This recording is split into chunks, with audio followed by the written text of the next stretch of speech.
আমি তো জানি না পাবো কি পাবো না, আল্লাহ তোমার দেওয়া সেরা জান্নাত। আমি তো জানি না পাবো কি পাবো না, আল্লাহ তোমার দেওয়া সেরা জান্নাত। আমি শুধু জানি নরকিরুনি সইতে পারবো না কোনো নিদ্রা। আমি তো জানি না পাবো কি পাবো না, আল্লাহ তোমার দেওয়া সেরা জান্নাত। আল্লাহুম্মা ইয়া মাবুরুবিনা বাবা রাসূলকে কিয়ামতের ময়দানে আমার আল্লাহ যদি কাউকে প্রশ্ন করে নিশ্চিত ভাবে সেই মানুষটা ধ্বংস হয়ে যাবে। প্রশ্নের জবাব দেওয়ার মতো ক্ষমতা কারণ হবে না, কারণ কিয়ামতের ময়দান বড় কঠিন দিন, হাসরের ময়দান বড় কঠিন দিন। সেদিনে যদি আমার আল্লাহ প্রশ্ন করেন বান্দা তোমার নামাজ ছিল, তোমার রোজা ছিল, তোমার দাড়ি ছিল, তোমার যাকাত ছিল, তোমার যদিও আমল ছিল, কিন্তু বান্দা তোমাকে আমি ৬২ বছর বাঁচিয়ে রেখেছি, মাত্র তুমি ১৩ বছর আমল করছো। আমার সিসি ক্যামেরার ফুটেজ বলছে ১৩ বছর আমল করেছো। এখন এই ১৩ বছরের আমলটা তোমাকে কেমন করে নাজাতে যাওয়ার জন্য ভারী হবে একবার বলো। কেন না আমাদের সমাজে কিছু মানুষ আছে দেখবেন বুড়ো হলে দাড়ি রাখে, আরে কথা বলে না। আমাদের সমাজে কিছু মানুষ আছে দেখবেন বয়স হলে নামাজ পড়া শুরু করে। আমাদের সমাজে কিছু মানুষ আছে দেখবেন বুড়ো হলে দাড়ি রাখে। আমাদের সমাজে কিছু মানুষ আছে দেখবেন নেক কাজগুলো বয়স হলে শুরু করে। এখন মনে করো কোন ব্যক্তি ৫২ বছর বয়স থেকে নামাজ পড়া শুরু করেছে, দাড়ি রাখা শুরু করেছে, ৫২ বছর বয়স থেকে ও বাবাজি দান করা শুরু করেছে, যাকাত দেওয়া শুরু করেছে। এখন ওই মানুষটা যদি ৬৫ বছরে মারা যান, আমল তার কত বছর হলো?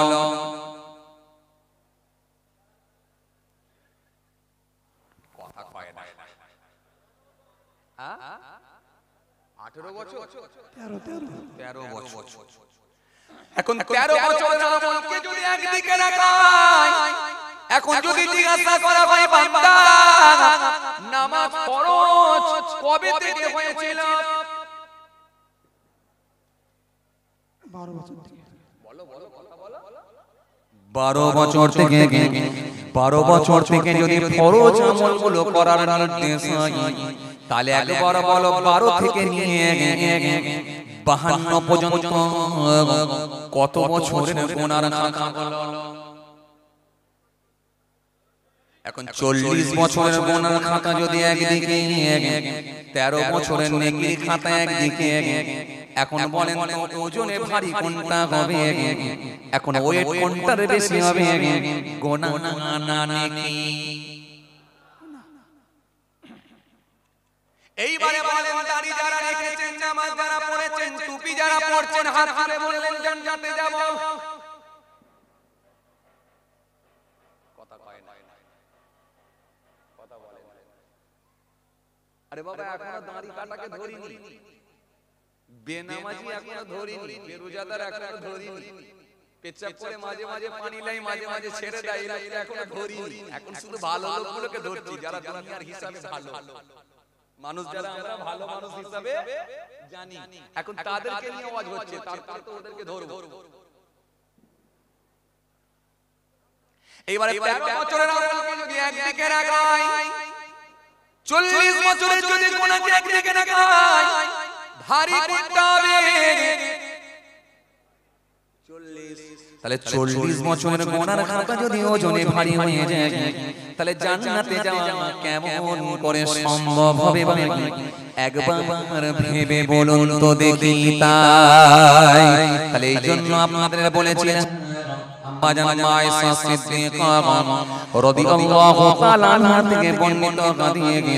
আল্লাহ রাসূল সুন্দর করে বললেন, কাউকে যদি আমার সেদিনে প্রশ্ন করে, নিশ্চিত ভাবে সেই মানুষটা ধ্বংস হয়ে যাবে, নিশ্চিত ভাবে সেই মানুষটা আল্লাহ দরবারে ধরা খেয়ে যাবে।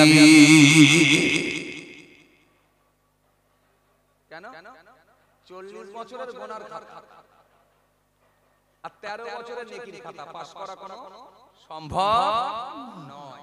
দয়া করে যদি আল্লাহ রাব্বুল আলামিন জান্নাত দেন আর তার হাবিবুল্লাহর সুপারিশ ছাড়া দ্বিতীয় কোনো রাস্তা নাই।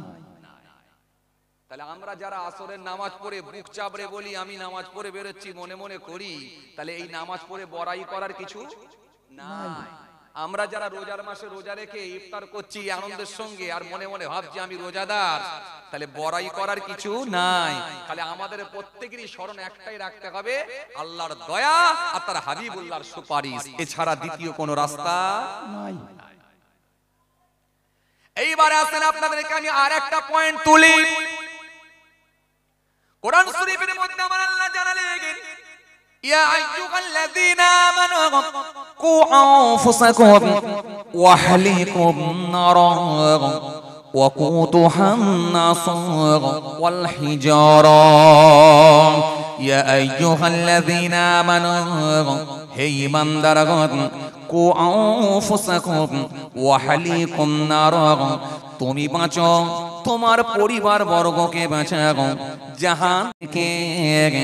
কেননা আমি আল্লাহ বলছি, ওয়াকুতুহান নাসুল হিজারা, যে জাহান্নামের আগুন হবে, যে জাহান্নামের আগুন মানুষ আর পাথর দিয়ে জ্বালানি হবে।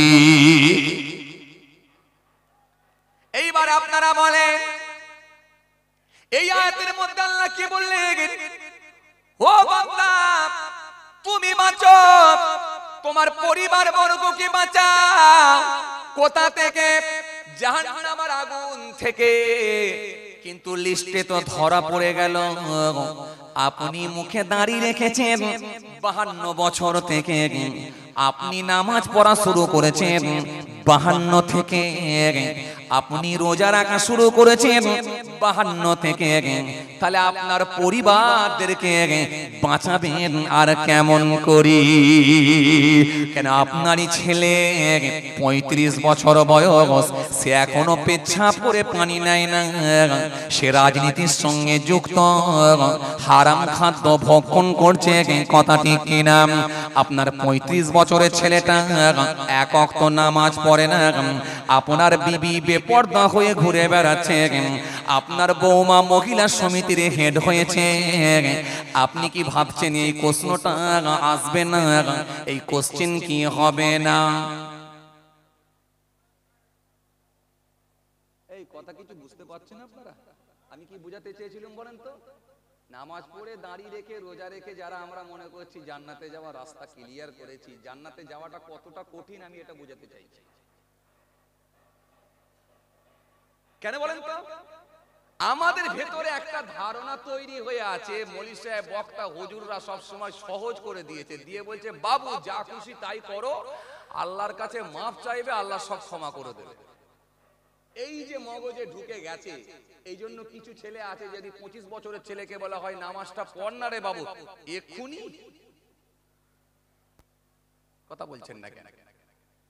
রোজার মাসে রোজা খায় রাখে না, গুটকা খেয়ে ঘুরে বেড়াচ্ছে, হাইব্রিড চেহারা নিয়ে ঘুরে বেড়াচ্ছে, রোজার মাসে রোজা রাখে না, সারাদিনে 15টা করে গুটকা লাগছে, আর যে যদি জায়গা জিজ্ঞাসা করা হয় কিরে ভাই রোজাটা রাখলি না, আমি গ্যাসের প্রবলেম হয়ে গেছে, কথা বলে রাখবো চাচা রাখবো চাচা রাখবো, পয়লা রোজাটা রেখেছি আর নিয়ত আছে 27 একটা রাখবো, আরে কথা বলে 27 একটা শেষে একটা, এই তিনটে রোজা দিয়ে পুরো এক মাস কমপ্লিট। এক একটা রোজা রাখছে 10 দিন করে টানছে, কেন এর মাথা তো ঢুকে আছে ওই যে হুজুরদের মুখে শুনেছি যা খুশি তাই করো আর আল্লাহর কাছে মাপ চাইলি মাপ পেয়ে যাবো। আরে বাবা এখন থেকে আমল কেন? আরে বাপ বেঁচে ছিল 84 বছর, স্টার্ট করেছিল 72 থেকে। আরে বাবা দাদু বেঁচে ছিল 92 বছর, স্টার্ট করেছিল 62 থেকে।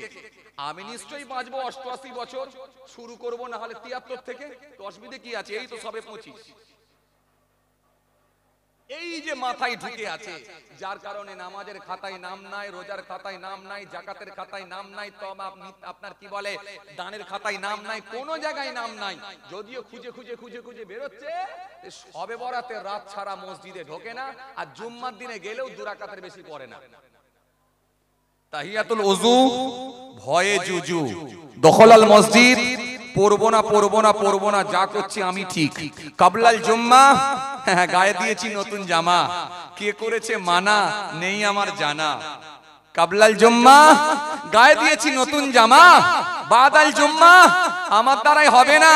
ঠেলে গুজে যদি ইমাম সাহেবের পেছনে 2 রাকাত নামাজ পড়তে যায়, তাও আবার ইমাম যদি একটু বড় একটা কেরাত ধরে নেয়, ধরেছে সূরা ফাতিহার সঙ্গে সূরা 3, একেবারে রুকুতে বসে বসে গলা খাকার দিয়ে বলছে ইমাম সাহেব শেষ করে দিন। ও ধরেছে সূরা 3, এ বলছে শেষ করে দিন।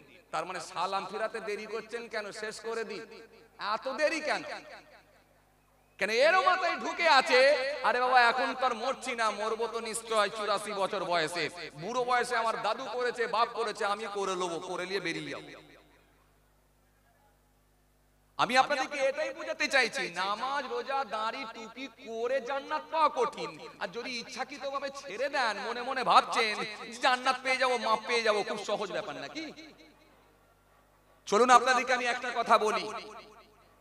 পৃথিবীর আদি পিতা, এই পৃথিবীর জমিনে আদি বাপ আদি পিতা, যার নাম হলো হযরতে আদম আলাইহিস সালাম।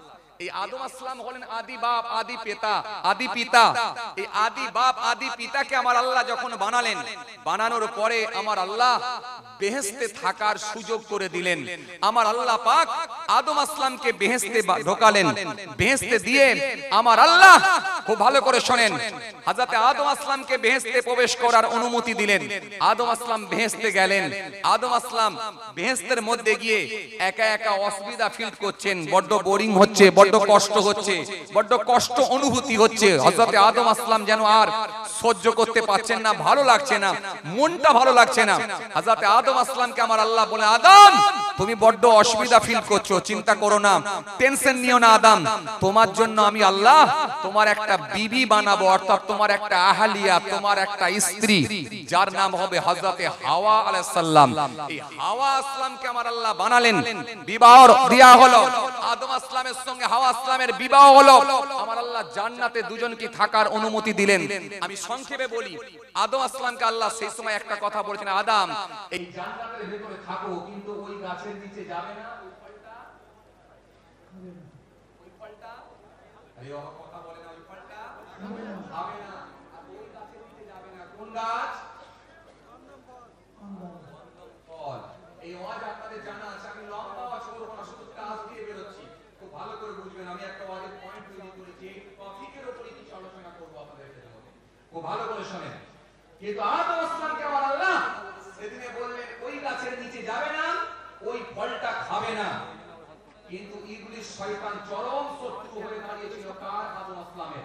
কেন? এই আদমের জন্যই আমাকে আমার আল্লাহ বিতাড়িত করেছেন। সুতরাং আদমকে আমি ছাড়ব না, যে কোনো ভাবে আমি আদমকে, যে কোনো ভাবে আমি আল্লাহ, যে আমি ইবলিস যে কোনো ভাবে আল্লাহর হুকুমকে অমান্য করিয়ে আমি আদমকে আল্লাহর কাছ থেকে দূরে সরাবো। এটাই ছিল ইবলিসের টার্গেট।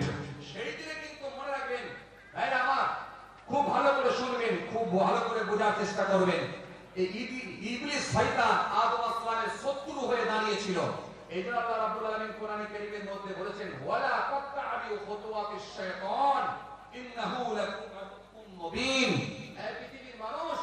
এই পৃথিবীর মানুষ শুনে রাখো, শয়তান থেকে তোমরা দূরে থাকো, কারণ শয়তান হলো তোমাদের প্রকাশ্য শত্রু, প্রকাশ্য দুশমন। ইন্নাহু লাকুম আদুউম মুবিন, নিশ্চয় সে হলো তোমাদের প্রকাশ্য দুশমন, প্রকাশ্য শত্রু, তার থেকে দূরে থাকো। ও মুসলমান ভালো করে শুনেন, কিন্তু আদম আসলামকে ফলটা খাইয়ে দিল শয়তান।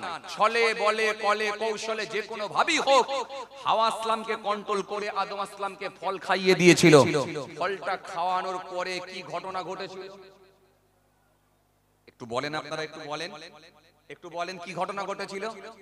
জান্নাত থেকে আমার আল্লাহ বহিষ্কার করলেন, বের করে দিলেন। আদম আর হাওয়া আসলামকে বিচ্ছিন্ন করে দিলেন, দুজনকে দুদিকে করে দিলেন, জান্নাতের পোশাকগুলো খুলে নিলেন। আদম আসলাম কাঁদতে শুরু করলো। কত বছর? কথা বলে না, কত বছর? 350 বছর। কারেক্ট অ্যানসার 350 বছর। ইখতিলাফ, অনেকে বলেছেন 300 বছর। এই 300 থেকে 350 বছর যদি কাঁদতে হয় একটা ফল খাওয়ার জন্য,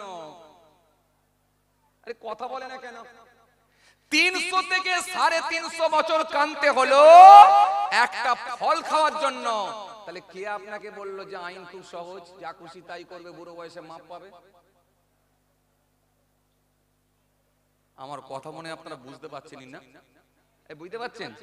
হ্যাঁ, যারা আমরা ইচ্ছাকৃতভাবে নামাজ কাজা করছি, ইচ্ছাকৃতভাবে রোজার মাসে রোজা ছেড়ে দিচ্ছি, ইচ্ছাকৃতভাবে মিথ্যা কথার উপরে পণ্য বিক্রি করছি, ইচ্ছাকৃতভাবে খাদ্যে ভেজাল দিয়ে লোককে ঠকিয়ে বিক্রি করে দিচ্ছি, খালি বুড়ো বয়সে মাপ পেয়ে যাব, দাঁড়িয়ে রেখে জান্নাত ঢুকবার স্বপ্ন দেখছি। কে বললো আপনাকে যদি ধরা খায়? আমার কথা কি বুঝতে পারছেন আপনারা? এদিক ওদিক মন দিলে হবে না, খুব একবারে ধ্যান ঠিক রাখতে হবে, নাহলে বুঝতে পারবেন না। একটা ফল খাওয়ার জন্য যদি 350 বছর কাঁদতে হয় কি 300 বছর কাঁদতে হয়, আইন কি খুব সহজ বলে মনে হচ্ছে? কথা কয় না। আইন খুব সহজ? এই আইন খুব সহজ? খুব সহজ? খুব সহজ নয়। মুআল্লিমুল মালাকুত, যাকে ফেরেশতাদের উস্তাদ বলা হতো, ইবলিস শয়তান। পৃথিবীতে এমন কোন জায়গা নাই যেখানে ইবলিসের সিজদা নাই। সাত আসমানে এমন কোন জায়গা নাই ইবলিসের সিজদা নাই। পৃথিবীর জমিনে সবথেকে যদি কেউ সিজদা বেশি দিয়ে থাকে সেটা হলো ইবলিস। আসমানে যদি সবথেকে বেশি যদি কেউ সিজদা দিয়ে থাকে সেটা হলো ইবলিস। ইবলিসের ইবাদতের কাছে কেউ ইবাদত করে পৌঁছাতে পারেনি, কিন্তু সেই ইবলিসকে আল্লাহ বিতাড়িত করেছিলেন কটা অন্যায় করার কারণে? একটা। কি বলেছিল আল্লাহ? আদমকে সিজদা কর। কারণ ইবলিসের ভেতরে ছিল অহমিকা, অহংকার। আপনি তো 52 বছর থেকে নামাজ পড়া শুরু করলেন, আজ আপনার বয়স হয়েছে মেনে নিয়েছি, কিন্তু একবারও ভেবেছিলেন সেদিনে যখন চায়ের দোকানে বসে বসে চা খাচ্ছিলেন, আপনার গ্রামের দিকে একটা ট্রাক্টরে করে বালি ঢুকছিল, সেদিনে বলেছিলেন এই বালিটা কার? পাশের চায়ের দোকানের পাশের আপনার চেয়ারে বসে থাকা লোককে জিজ্ঞাসা করেছিলেন বালিটা কার? তখন ও বলেছিল এটা অমুকের বালি যাচ্ছে, অমুকের ছেলে অমুক। তখন বলছে তাহলে ভালোই পয়সা করেছে। এই যে ভালোই পয়সা করে আপনি বলেছিলেন, তার মানে ভালোই পয়সা করেছে। আমার তো একটা 3টে ছেলে কিছু করতে পারলো না, দেখ অমুকের একটা ছেলে সব কামাল করে দিচ্ছে। এই যে আপনি বলেছিলেন, একবারও ভেবেছেন এই হিংসাটার কারণে, এই অহংকারটা, এই হিংসাটাই আপনার জাহান্নামে যাবার একটা কারণ হতে পারে? আপনি কি একবারও ভেবেছেন? হ্যাঁ, আপনি মনে মনে ভাবছেন দাঁড়ি নামাজ রোজা যা করছি জান্নাতে যাওয়া একবারে পুরো ক্লিয়ার রাস্তা। অত সহজ নয়, অত সহজ নয়। চলুন আপনাকে আমি যেটা বোঝাতে চাইছিলাম, তাহলে ইবলিসের মতো সিজদা কেউ ইবাদত করে কেউ দেখাতে পারে না। সেই ইবলিসকে আমার আল্লাহ একেবারে জান্নাত দেবেন না, আল্লাহ বিতাড়িত করলেন, বহিষ্কার করলেন, বের করে দিলেন। ইবলিসকে আমার আল্লাহ বলেছিলেন আদমকে সিজদা দে। ইবলিস সেই সময় বলেছিল আল্লাহ আদমকে সিজদা দিতে পারবো না, আপনাকে দেব, কিন্তু আদমকে দেব না। এই ওয়াজ আপনাদের জানা আছে। আল্লাহ আপনাকে দেব। আল্লাহ রাব্বুল আলামিন বলেছিলেন শোন, এখানে আদম অর্ডার করে না, অর্ডার করেছি আমি, অনুমতি আমার, তুই আমার হুকুম মানবি কি মানবি না ডিসাইড কর। সে সময় বলেছিল আমি আদমের থেকে শ্রেষ্ঠ, আদম হলো মাটির তৈরি, আমি হলাম আগুনের তৈরি, আমি আল্লাহ আদমকে দেবো না। আল্লাহ পাক বললেন আদমকে যদি সিজদা না দিস তাহলে এখান থেকে বেরিয়ে যা, থাকতেও দেবো না। ইবলিসকে সেদিনে বের করে দেওয়া হয়েছিল একটা হুকুম অমান্য করার কারণে, জান্নাত তার জন্য হারাম হয়ে গেল। আইন কি খুব সহজ বলে মনে হচ্ছে? চলুন আমি আপনাকে এই কথা শোনাবার পরে একটা কথা বলি। আপনাদের জানা আছে হে তরুণী হযরত ইদ্রিস আসলামের জামানায়, আপনাদের জানা আছে কোরআন শরীফের মধ্যে আল্লাহ জানিয়েছেন ওয়াত্তাবাউ মা তাতলুশ শায়াতিন আলা মুলকি সুলাইমান ওমা কাফারা সুলাইমান ওয়ালাকিন্নাশ শায়াতিন কাফারু ইউআল্লিমুনান নাসা সিহরা। কোরআন শরীফের মধ্যে আল্লাহ জানিয়ে দিয়েছেন হযরত ইদ্রিস নবীর জামানায় আমার আল্লাহ পাক কিতাবের মধ্যে পাওয়া যায়, আমার আল্লাহ সেই দিনেতে ইদ্রিস নবীর জামানাতে আমার আল্লাহ এক সময় ফেরেশতাদেরকে নিয়ে মিটিং করছিলেন। ফেরেশতাদেরকে নিয়ে মিটিং করতে করতে আমার আল্লাহ আসমানের পর্দাটাকে একটু সরিয়ে দিলেন। পর্দাটাকে সরিয়ে দিয়ে আমার আল্লাহ পৃথিবীর জমিনে মানুষদেরকে দেখার সুযোগ করে দিলেন। ফেরেশতারা সেই দিনে মানুষকে যখন দেখেছিল, বান্দাদেরকে দেখেছিল, দেখে বলেছিল আল্লাহ তোমার এই বান্দারা কেমন করে গুনাহ করে, আল্লাহ কেমন করে তারা মারামারি করে, কেমন করে তারা খুনোখুনি করে, কেমন করে তারা অন্যায় করে, কেমন করে তারা পাপ কর্মের সঙ্গে যুক্ত হয়। ও আমার আল্লাহ আমরা যদি পৃথিবীতে থাকতাম আমরা তাহলে এই অন্যায়গুলো করতাম না। সেদিনে আমার আল্লাহ বলেছিলেন ওদের ভেতরে নাফস দেওয়া আছে, ওদের ভেতরে চাহিদা দেওয়া আছে, ওদের ভেতরে লোভ লালসা দেওয়া আছে, সুতরাং এগুলো দেওয়া আছে বলে ওরা অন্যায় কাজের সঙ্গে সম্পৃক্ত হচ্ছে। ও ফেরেশতা শোনো, তোমাদের ভেতরে কোনো চাহিদা নাই, তোমাদের ভেতরে লোভ নাই, তোমাদের ভেতরে লালসা নাই, তোমাদের জন্য দুনিয়া নয়, তোমাদের ছেলে নাই, মেয়ে নাই, বিবি নাই, জমি নাই, জায়গা নাই, কারবার নাই, তোমাদের কিছুই নাই, তোমাদের খাওয়া দাওয়া লাগে না, তোমরা সর্বসময় আমি আল্লাহ আমার সন্তুষ্টি করার জন্য সর্ব তোমরা আমার ইবাদতে মাশগুল থাকো। নারায়ে তাকবীর, নারায়ে রিসালাত। ইয়া রাসূলুল্লাহ। সেই দিনে আমার আল্লাহ বললেন শোনো, পৃথিবীর জমিনে বান্দাদের ভিতরে নাফস দেওয়া আছে, ওদের সঙ্গে শয়তান লাগানো আছে। এই শয়তান ওদের সঙ্গে লাগানো আছে বলে ওরা অন্যায় কাজের সঙ্গে সম্পৃক্ত হয়। এই জন্য আমার আল্লাহ কোরআনে কারীমের মধ্যে বললেন ইয়া আইয়ুহাল্লাযীনা আমানু ইয়া আইয়ুহান নাসু উবুদু রাব্বাকুমুল্লাযী খালাকাকুম ওয়াল্লাযীনা মিন ক্বাবলিকুম লাআল্লাকুম তাত্তাকুন ইয়া আইয়ুহাল্লাযীনা আমানু দুখুলু ফিস সিলমি কাফা ওয়া লা তাত্তাবিউ খুতুওয়াতিশ শাইতান ইন্নাহু লাকুম আদুউম মুবিন ইয়া আইয়ুহাল্লাযীনা আমানু ঈমানদারগণ উদখুলু ফিস সিলমি কাফা, সম্পূর্ণভাবে ইসলামের মধ্যে দাখিল হয়ে যাও, পরিপূর্ণভাবে ইসলামের মধ্যে ঢুকে যাও। ওয়ালা তাত্তাবিউ খুতুওয়াতিশ শাইতান, শয়তানের পথ তোমরা ধরবে না, অনুসরণ অনুকরণ করো না।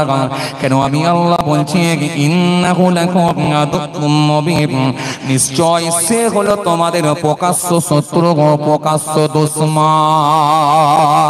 এজন্য কোরআন শরীফের মধ্যে আমার আল্লাহ এই শয়তান নিয়ে আলোচনা করেছে, এক জায়গায়, দু জায়গায়, তিন জায়গায় নয়, কোরআন শরীফের ভিতরে আমার আল্লাহ 77 জায়গায় ইবলিস শয়তান নিয়ে আলোচনা করেছেন, 77 জায়গায় আমার আল্লাহ ফেরেশতা নিয়ে আলোচনা করেছেন, 88 জায়গায় আমার আল্লাহ জান্নাত নিয়ে আলোচনা করেছেন, 88 জায়গায় আমার আল্লাহ জাহান্নাম নিয়ে আলোচনা করেছেন।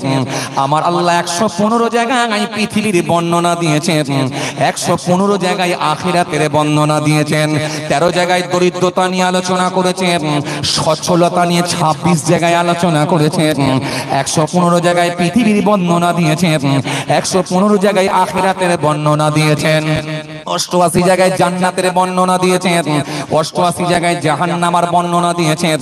শীতকালের কথা 5 জায়গায় বলেছেন, গ্রীষ্মকালের কথা 5 জায়গায় বলেছেন, আজানের কথা 5 জায়গায় বলেছেন। আহারে এত সুন্দর করে আমার আল্লাহ কোরআন শরীফ সাজিয়ে দিয়েছেন। 117 জায়গায় শাস্তির কথা আল্লাহ উল্লেখিত করে দিয়েছেন।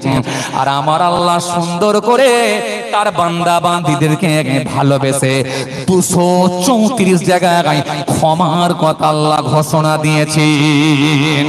117 ইনটু 234, তার মানে এখান থেকে বোঝা যায় শাস্তি আল্লাহ যা রেখে দিয়েছেন তার বান্দা বান্দীদের জন্য ক্ষমা ডবল করে দিয়েছি। নারায়ে তাকবীর, নারায়ে রিসালাত। তাহলে শাস্তি আল্লাহ যা রেখেছে ক্ষমা কিন্তু তার বান্দা বান্দীদের জন্য ডবল করেছে। কোরআন তাই বলছে, কথা বলেন, তাই বলছে কোরআন। কিন্তু একটা কথা তো পরিষ্কার, শাস্তিও তো আছে, এটাও তো বুঝলাম। কত জায়গায়? 117 জায়গায়। তাহলে 117 জায়গায় যদি শাস্তির কথা থাকে তাহলে শাস্তিটাকে আমরা ভুলেই যাচ্ছি কেন? কথা কিছু বুঝতে পারছেন? এই জন্য এই কথা বলতে গিয়ে আমি আপনাদেরকে উদাহরণ দিয়েছিলাম, আদম আলাইহিস সালামের কথা টেনেছিলাম। 350 বছর কি 300 বছর কাঁদতে হয়েছিল।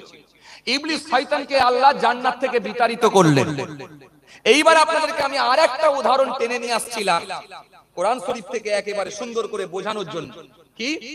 ওয়াত্তাবাউ মা তাতলু শায়াতিন আলা মুলকি সুলাইমান ওয়া মা কাফারা সুলাইমান ওয়ালাকিন্নাস শায়াতিন কাফারু ইউআল্লিমুনা আন-নাসা আস-সিহর ওয়া মা উনজিলা আলাল মালাকাইনি বিবাবিল হারুত ওয়া মারুত।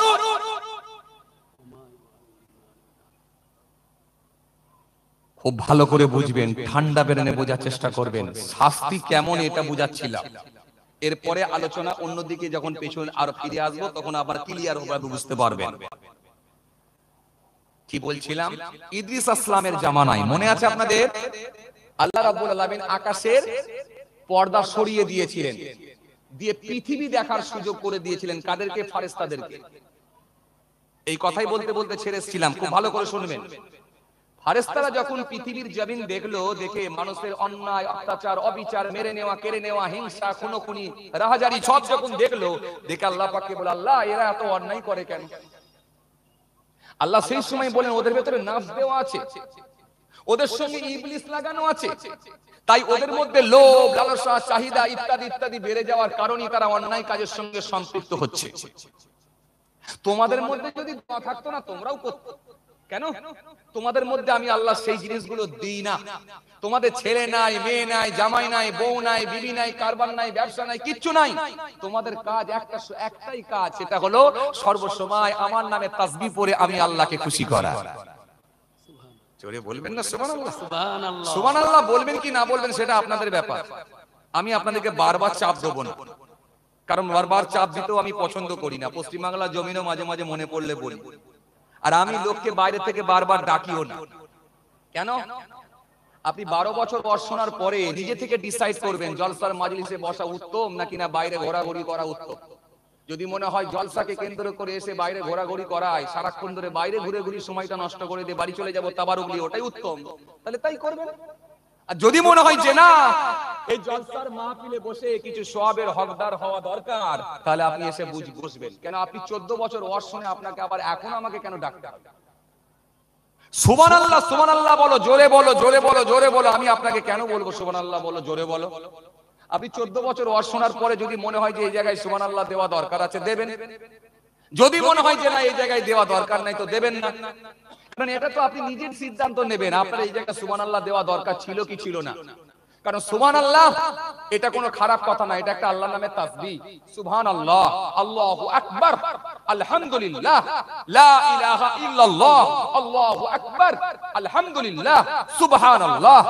এটা যদি পড়েন নিশ্চিতভাবে আশা রাখতে পারেন আমার আল্লাহ আমাদেরকে সওয়াবের হকদার করবে। বেশক সুবহানাল্লাহ।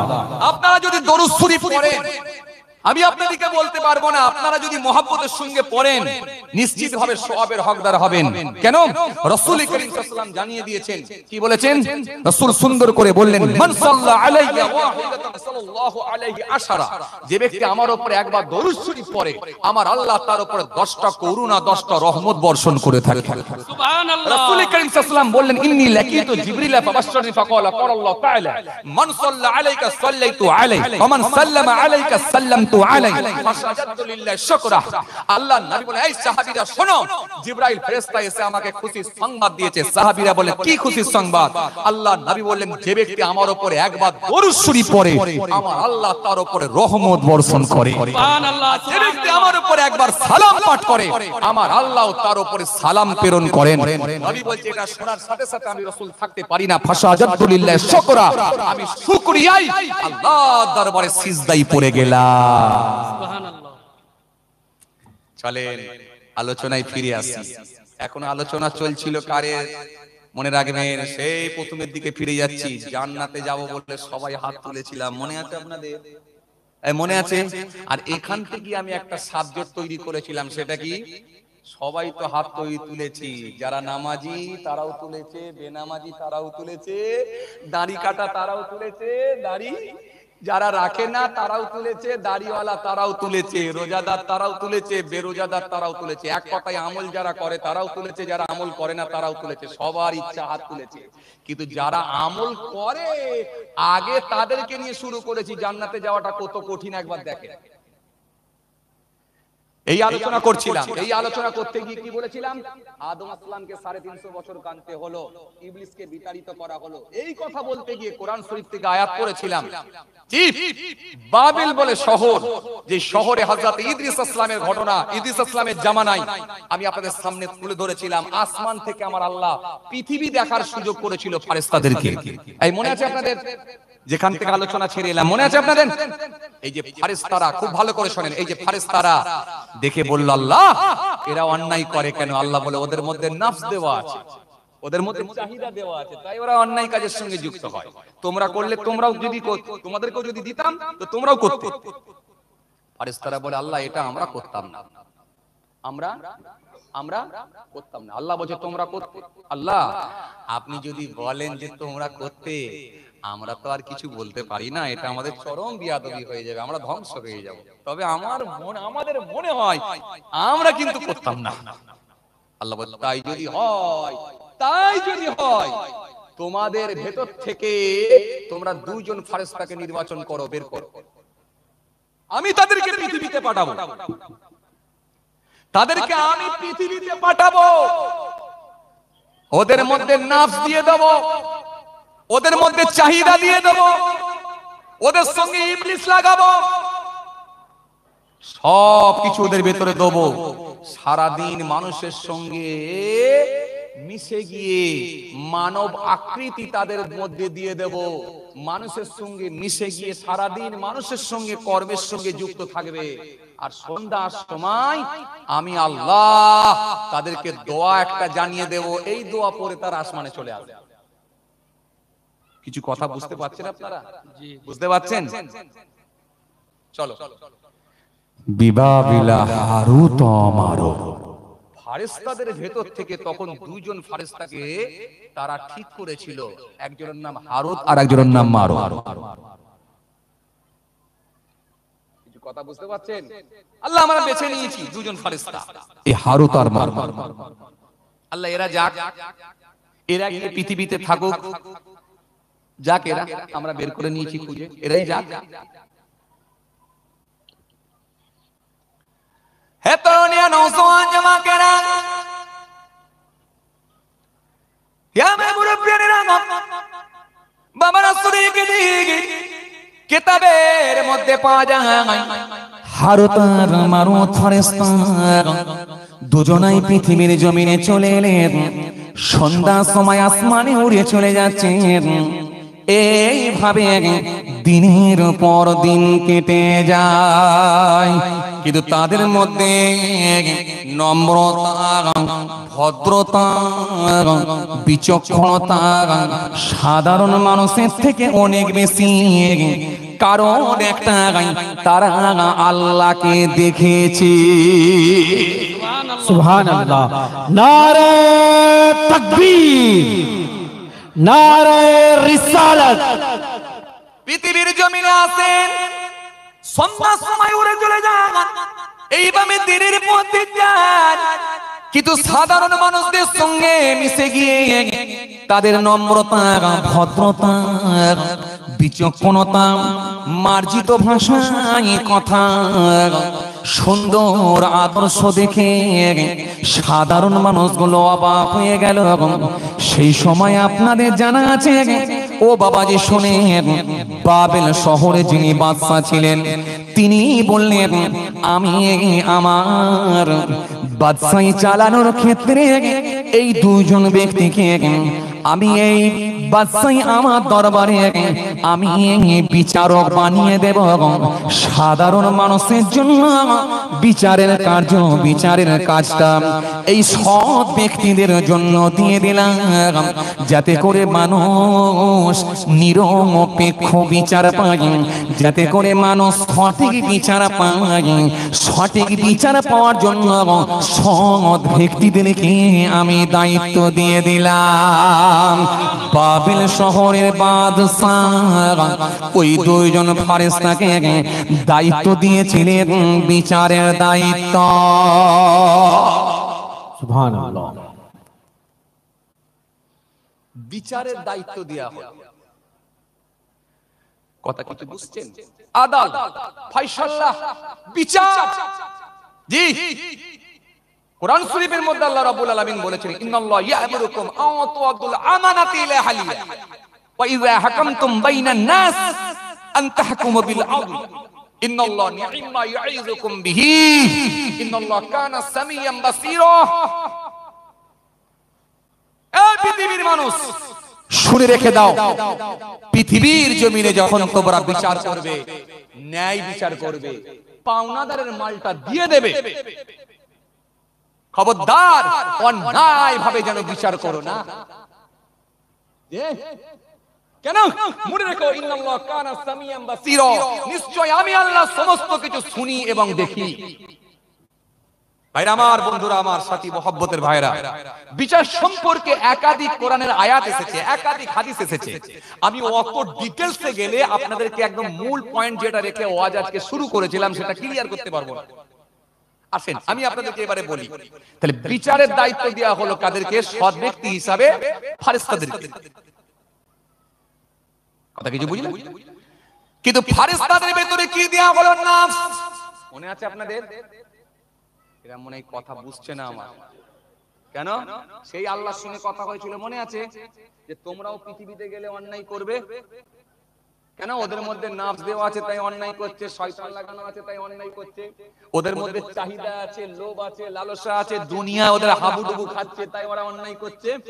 কিন্তু তোমরাও পৃথিবীতে গেলে অন্যায় করবে, এই কথা আল্লাহ বলেছিল, মনে আছে তো? এই মনে আছে তো? কিন্তু আমার আল্লাহ মানুষের আকৃতি দিয়ে ফেরেশতাদেরকে মানুষের সঙ্গে দিনের বেলা পাঠিয়ে দিলেও কিন্তু নাফস দিয়ে দিলেন। কেন? পরীক্ষা চলছে, পরীক্ষা।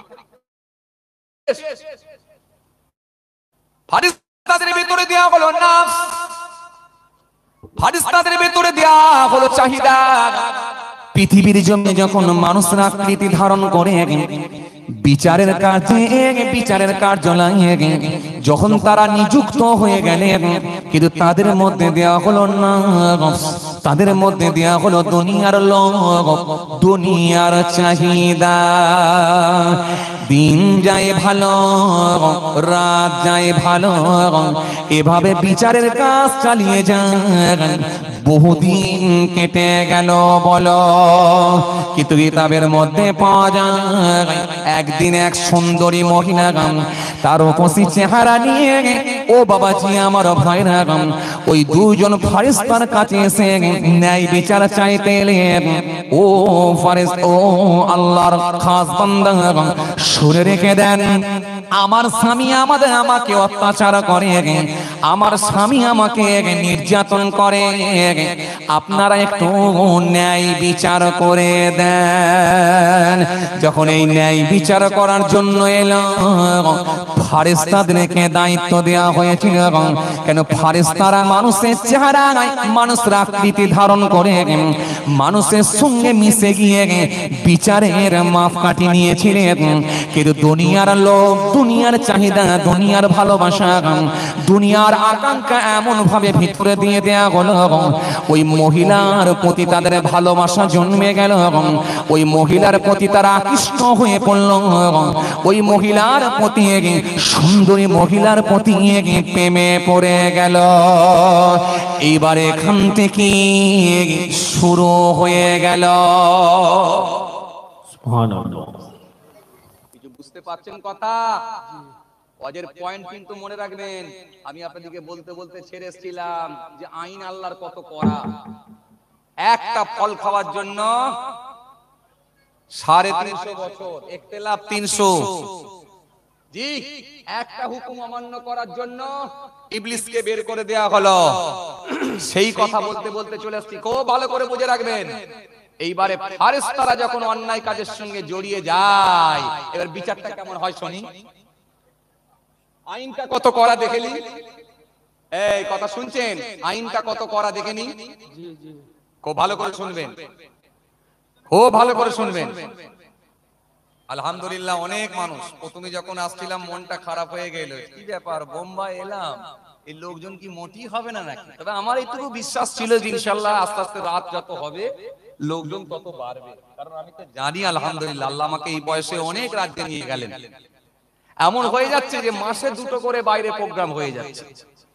গত মাসেতে 2টো প্রোগ্রাম ছিলাম বাইরে, একটা ছিলাম রাজস্থানে আর একটা ছিলাম ত্রিপুরায়। তার আগের মাসেতেও বাইরে ছিলাম প্রোগ্রামে 2টো।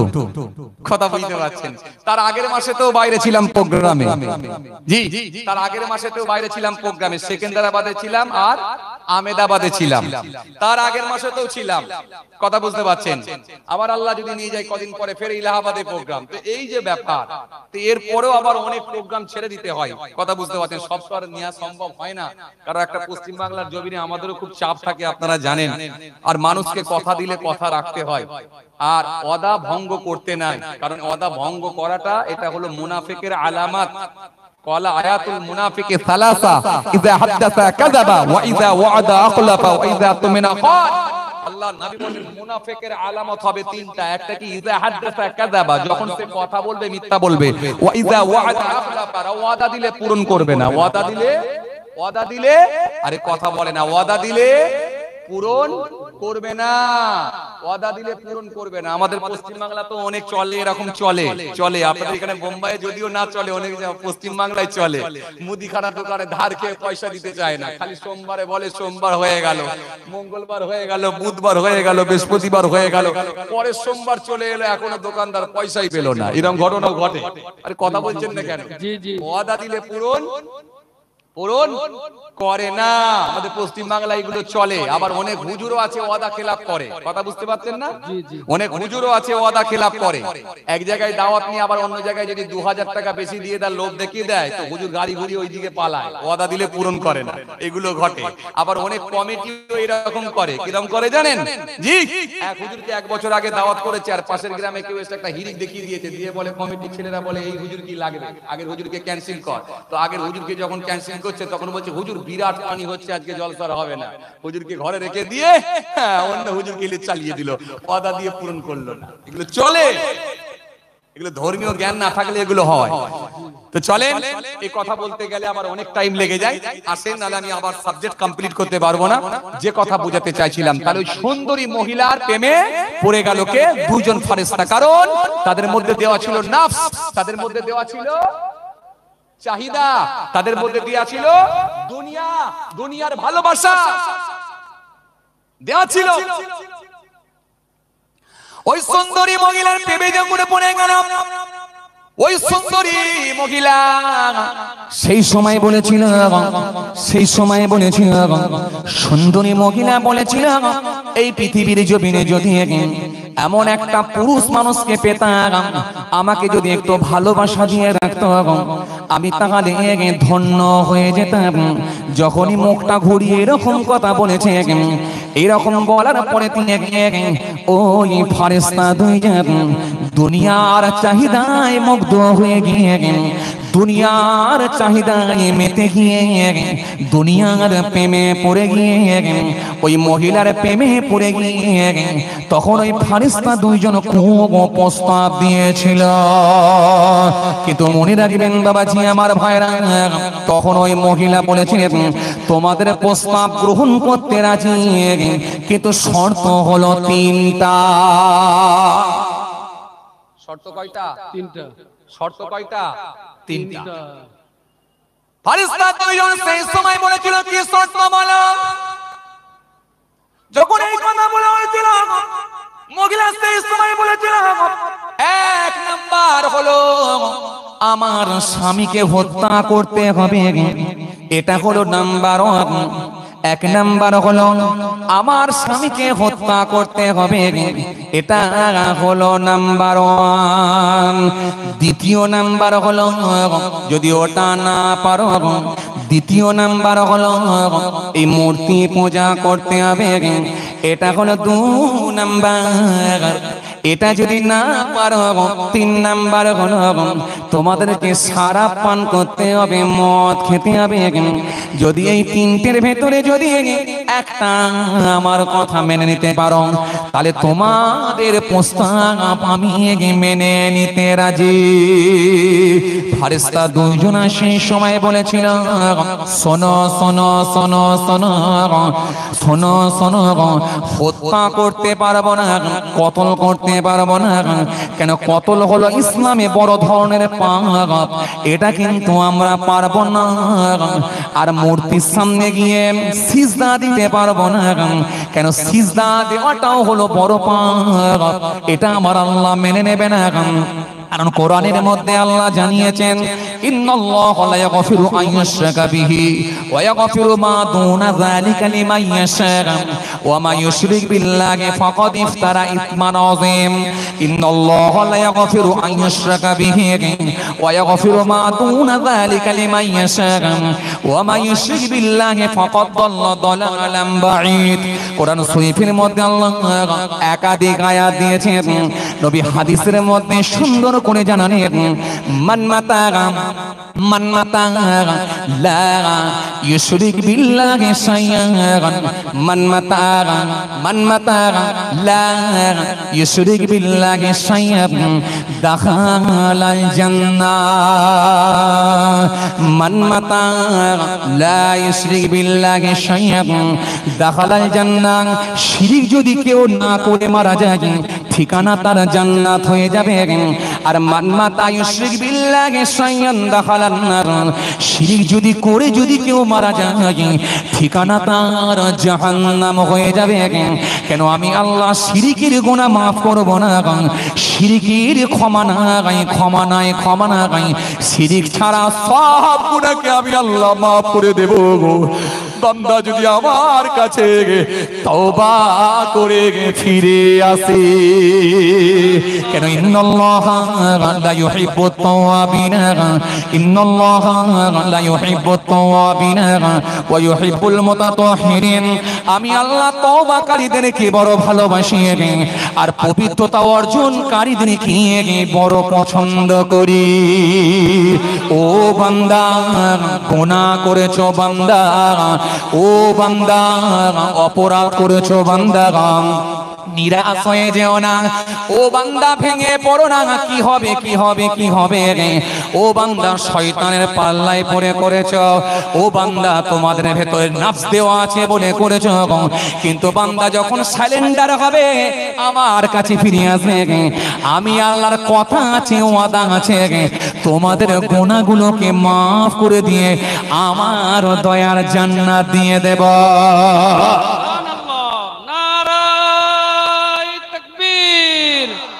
নারায়ে রিসালাত। দিয়েছি ওয়ালাইসাতিত তাওবাতু লিল্লাযিনা ইয়ামালুনা সাইয়্যাত হাত্তা ইযা হাদারা আহাদাহুমুল মাউত ক্বালা ইন্নী তুবতু আনা ওয়া আলাল্লাযিনা ইয়ামুতুনা হুম কুফার উলাইকা আতাদনা লাহুম আযাবান আলীমা।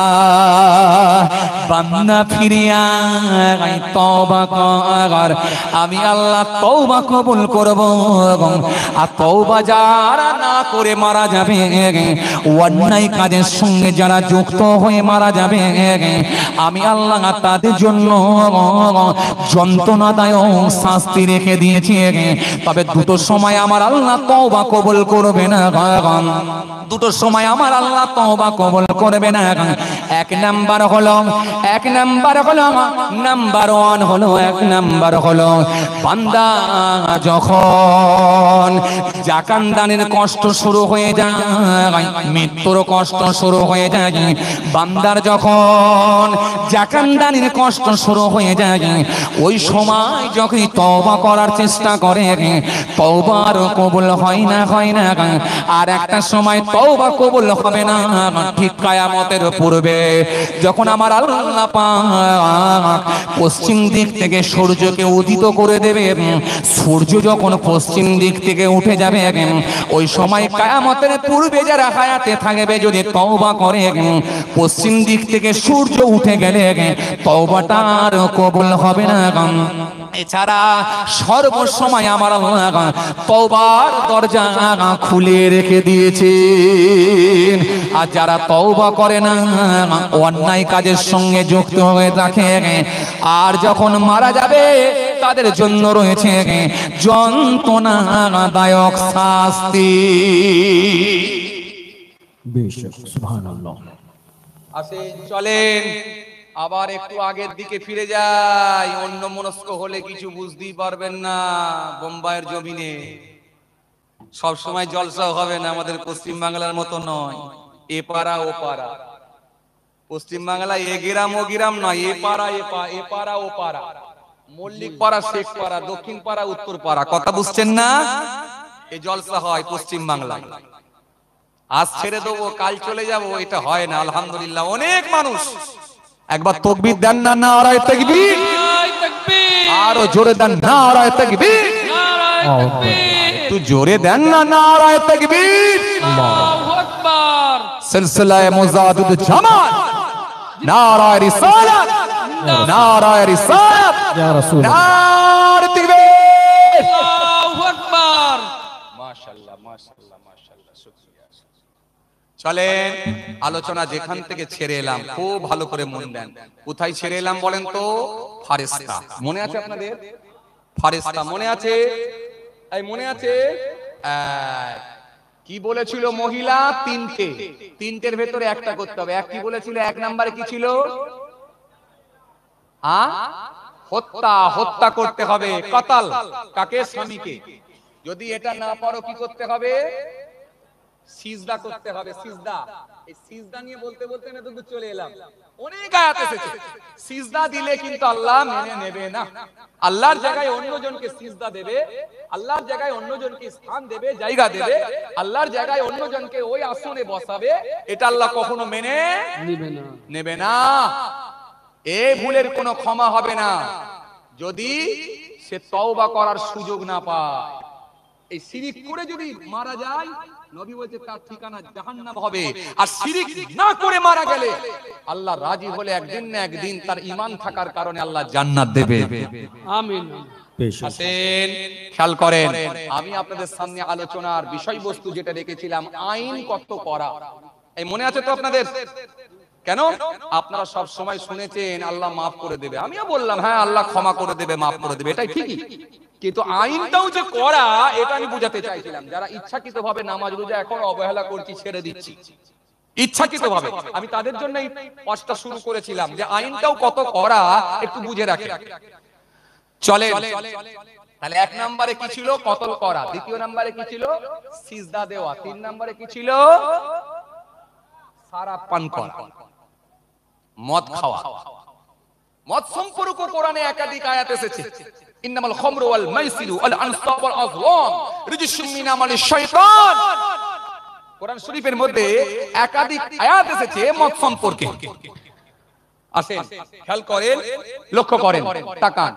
আমি অত ডিটেইলস আলোচনায় যাচ্ছি না, এবার আপনাদের সামনে যেটা বোঝাতে চাইছিলাম লক্ষ্য করেন, ধ্যান দেন, খুব ভালো করে বোঝার চেষ্টা করেন।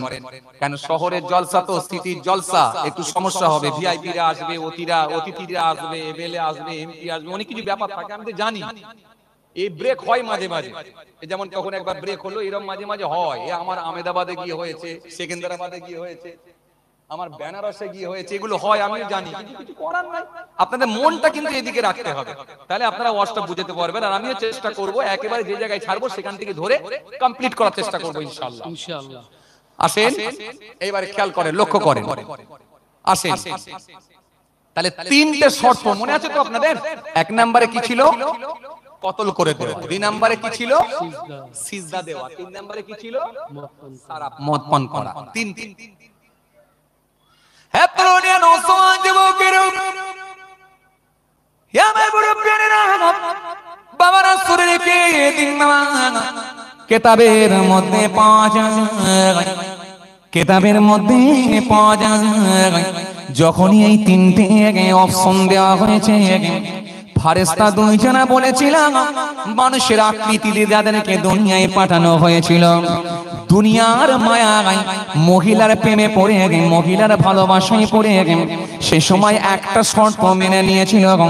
ফারেস্তা সেই সময় বলেছিলাম, ও সুন্দরী মহিলা শোনো, কতল করতে পারবো না, এটা বড় ধরনের পাপ, সিজদা দিতে পারবো না, এটা হলো বড় ধরনের পাপ।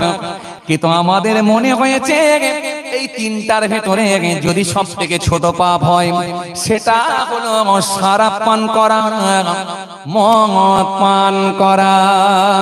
চলো মদ খেয়ে নেব, আপত্তি নাই, শর্ত পূরণ তোমাকে করতে হবে, আমরা শরাব খাবো।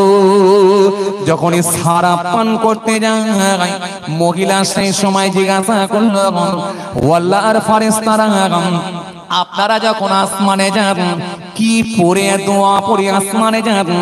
দোয়াটা যখন মহিলাকে বলে দেওয়া হলো, ওই মহিলা তখন দোয়াটা শিখে নিলেন। শিখে নেওয়ার পরে ওই দুইজন ফেরেশতা যখন মদ পান করলেন, মদ পান করার সাথে সাথে আমার আল্লাহ নারাজ হয়ে গেলেন। আর মহিলা সেই সময় আল্লাহ বাঁচাও বলে দৌড়াতে লাগলেন। কিতাবের মধ্যে পাওয়া যায় আল্লাহর সাহায্য উঠে গেল, আল্লাহ নারাজ হয়ে গেল, ফেরেশতাদের উপরে নারাজ হয়ে গেলেন। নারাজ হয়ে গিয়ে ওই মহিলা সেই সময় ওই দোয়া পড়ে নিল, এনাদের হাত থেকে আমাকে বাঁচান। আল্লাহ আপনি আসমানে তুলে নেন। যে দোয়া পড়ে আসমানে উঠতেন ওই দোয়া পড়ে নিয়ে মহিলা আসমানে চলে গেলেন। ওই মহিলার নাম ছিল জোহরা। এই মহিলা যখন আসমানে চলে গেলেন, কিন্তু ওই মহিলা স্বামীর নামে মিথ্যা অপবাদ দেওয়ার কারণে আল্লাহ নারাজ হয়ে গেলেন। ফেরেশতাদেরকে দিয়ে আসমানে তুলতে দিলেন না। মহিলাকে আমার আল্লাহ পাক, ও বাবাজি আমার ভাইরা, সেই সময়তে এমন ভাবে আল্লাহর হুকুম হলো, ওই মহিলা পুরোপুরি আসমানে না উঠতে পেরে, ফেরেশতাদের কাছে না পৌঁছাতে পেরে আমার আল্লাহ তাকে একটা তারায় রূপান্তরিত করলেন, তারা বানিয়ে দিলেন, যে তারাটার নাম হলো জোহরা তারা। ও মুসলমান শুনে রাখেন, ভালো করে শুনে রাখেন। কিন্তু ফেরেশতা দুইজন এই অন্যায় কাজের সঙ্গে যুক্ত হওয়ার কারণে আমার আল্লাহ ওই দোয়াটা ভুলিয়ে দিলেন। সন্ধ্যার সময় আর যেতে পারলেন না, দুইজন ফেরেশতা কাঁদতে লাগলেন। কান্না কান্না কান্না।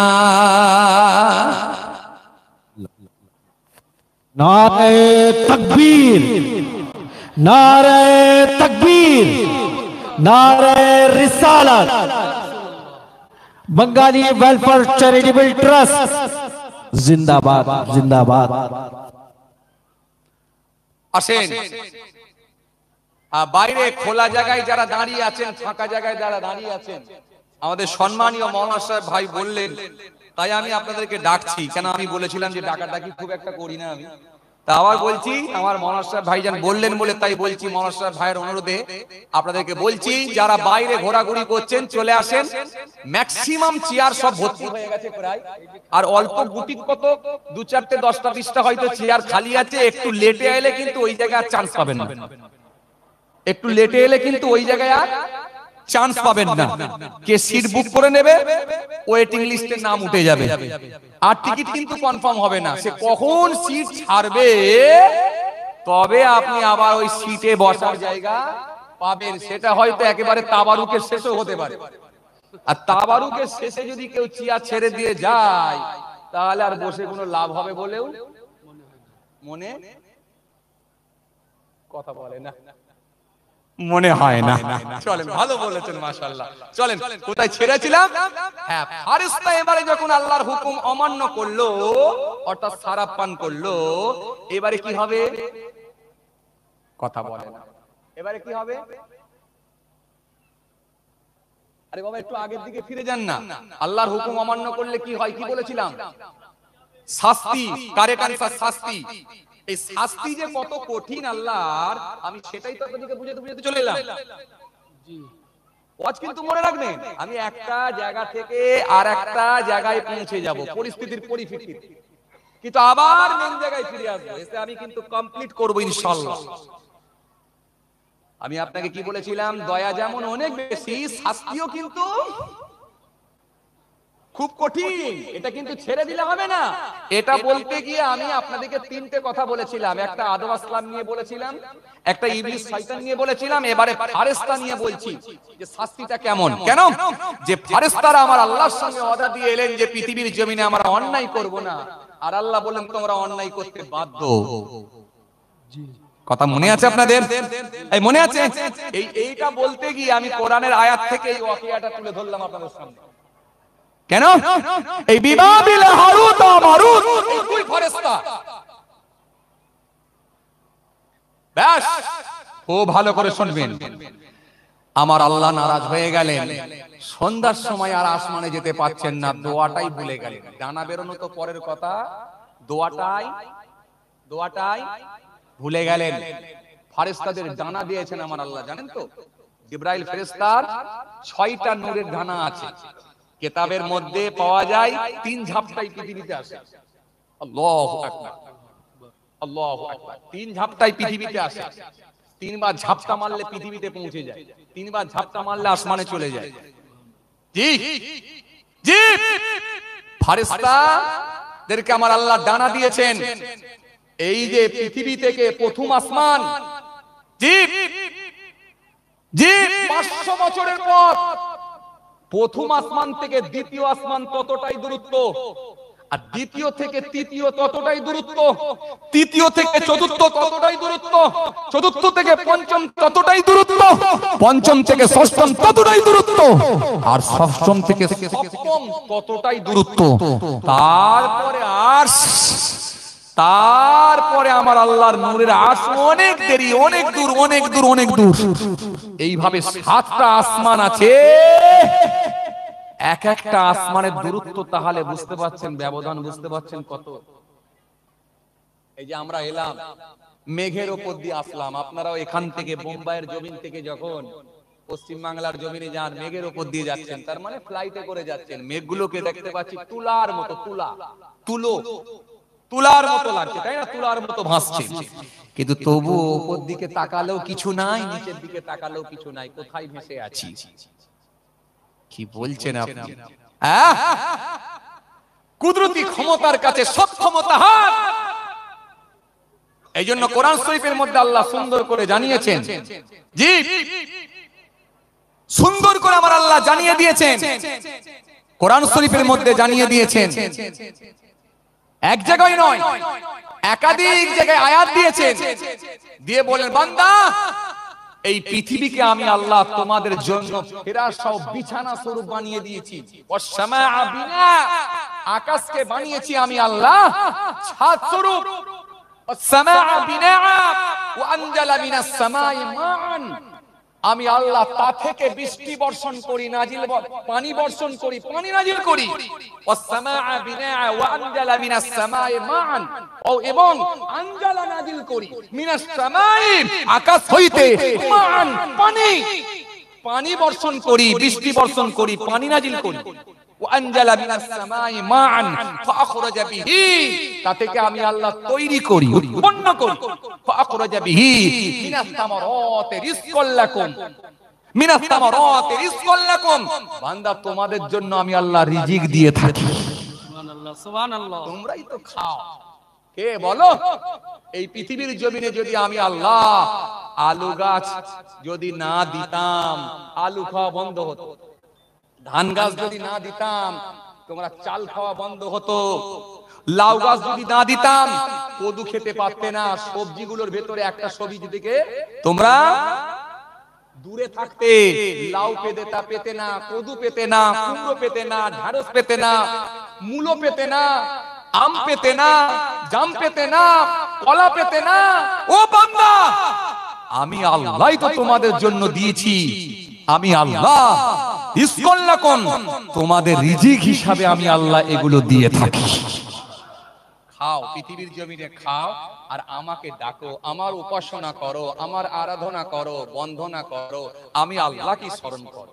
ইয়া আইয়ুহান নাসু উবুদু রাব্বাকুমুল্লাযী খলাকাকুম ওয়াল্লাযীনা মিন ক্বাবলিকুম লাআল্লাকুম তাত্তাকুন। ইয়া আইয়ুহান নাস, হে মনুষ্য জাতি, মানুষ সকল, উবুদু, ইবাদত করো, জিকির করো, উপাসনা করো, আরাধনা করো। কার? রব্বাকুম, তোমার রবের, তোমার আল্লাহর, তোমার স্রষ্টার, তোমার মালিকের, তোমার মালিকের উপাসনা করো, আরাধনা করো। ইয়া আইয়ুহান নাস উবুদু রাব্বাকুমুল্লাযী, আল্লাযী, যিনি খলাকাকুম, তোমাকে সৃষ্টি করেছেন, ওয়াল্লাযীনা মিন ক্বাবলিকুম, তোমার পূর্বের মানুষগুলোকে সৃষ্টি করেছিলেন। সৃষ্টি করেছিলেন। আল্লাহ এখানে অতীত টেনে আনলেন। তোমার আগে বাপ, তার আগে বাপ, তার আগে বাপ, তার আগে বাপ, তার আগে বাপ, তার আগে বাপ, তার আগে বাপ, তার আগে বাপ। ৭,০০০ বছর পিছিয়ে যাও, বাবা আদম চলে আসবে তোমাদের সামনে। সুবহানাল্লাহ, বেশক, সুবহানাল্লাহ। ৭,০০০ বছর। আদম আলাইহিস সালাম মৃত্যুবরণ করেছেন কম বেশি প্রায় ৭,০০০ বছর হয়ে গেল।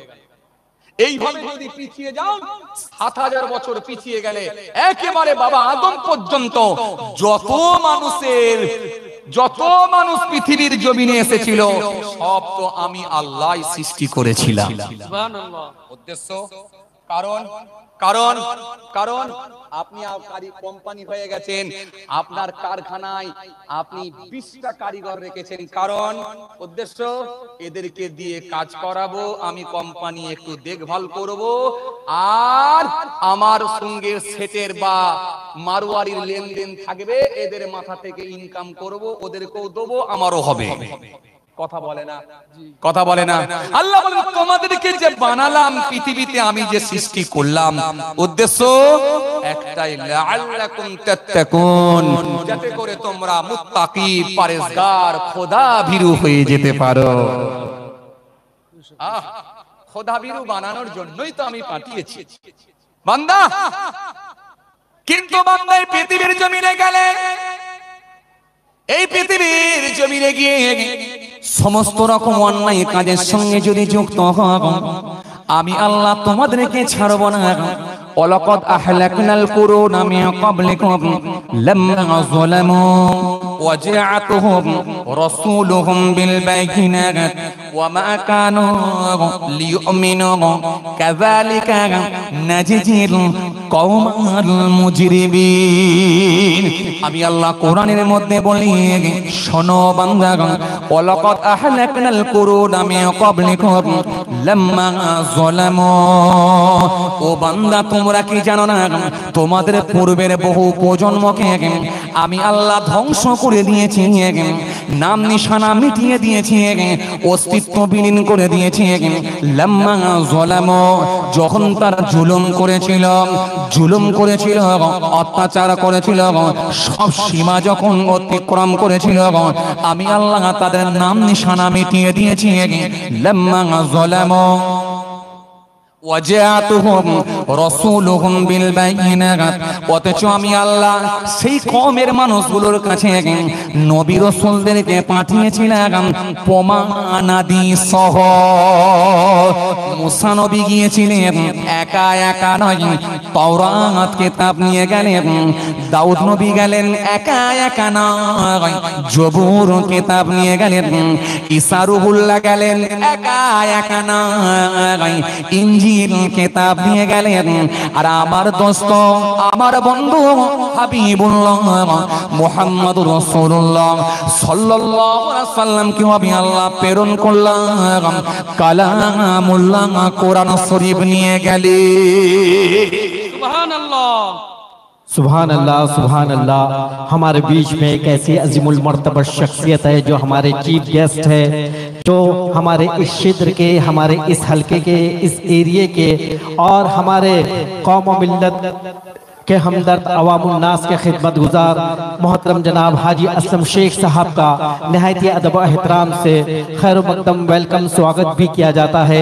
बंगाली वेलफेयर चैरिटेबल ट्रस्ट की जानिब से रफीकुद्दीन शेख साहब, अख्तरुल मलिक साहब, शुक्रुल मलिक साहब और रमजानुल खान साहब और तमाम दोस्त अकारिब की जानिब मोहतरम जनाब हमारे हाजी असलम शेख साहब का नहायत अदब व एहतराम से खैर मकदम वेलकम स्वागत किया जाता है। और हमारे बीच में सिराज भाई एक्स काउंसिलर वो भी यहाँ पर मौजूद है, उनका भी खैर मकदम वेलकम स्वागत किया जाता है। और साथ ही साथ मोहतरम जनाब हाजी असलम शेख साहब के साथ में जितने भी लोग आए हुए हैं उन तमामी हजरात का निहायत अदब व एहतराम से खैर मकदम वेलकम स्वागत किया जाता है। बिला ताखिर में हजरत से कहूँगा कि अपने खिताब को जारी और सारी रखते हुए यही और माशाअल्लाह सुभान अल्लाह। और हमारे बीच में जो खतीब अहले सुन्नत है पीरजादा महफूजुल्लाह अल हुसैनी साहब किबला का खिताब जारी और सारी रहेगा।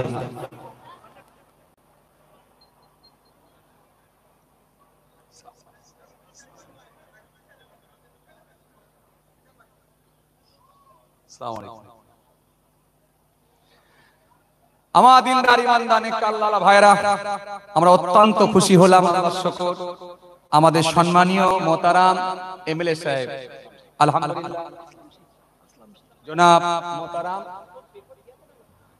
হাজী আসলাম সাহেব, মাশাআল্লাহ আমাদের সম্মানীয় এমএলএ সাহেব আলহামদুলিল্লাহ তিনি আমাদের কাছে তাসসির নিয়ে এসেছেন। আমরা সকলে অত্যন্ত খুশি হয়েছি, অত্যন্ত আমরা আনন্দিত। আল্লাহর শুকর, মাশাআল্লাহ আলহামদুলিল্লাহ। আচ্ছা, হাজী আসলাম শেখ এমএলএ সাহেব মাশাআল্লাহ, তো বাবাজি তিনিও তাসসির নিয়ে এসেছেন। ও মাশাআল্লাহ আমার বড় ভাইজান হুজুর কিবলা তিনিও তাসসির নিয়ে এসেছেন। যাক, তাহলে আমি আর সময় নিলাম না, অসমাপ্ত বক্তব্যকে সমাপ্তি। और माशाअल्लाह सुभान अल्लाह हमारे बीच में एक और अजीमुल मर्तबत शख्सियत पहुंच चुकी है, पीरजादा मुहिब्बुल्लाह अल हुसैनी साहब किबला। उनका इस्तकबाल करेंगे मोहब्बत और खुलूस के साथ।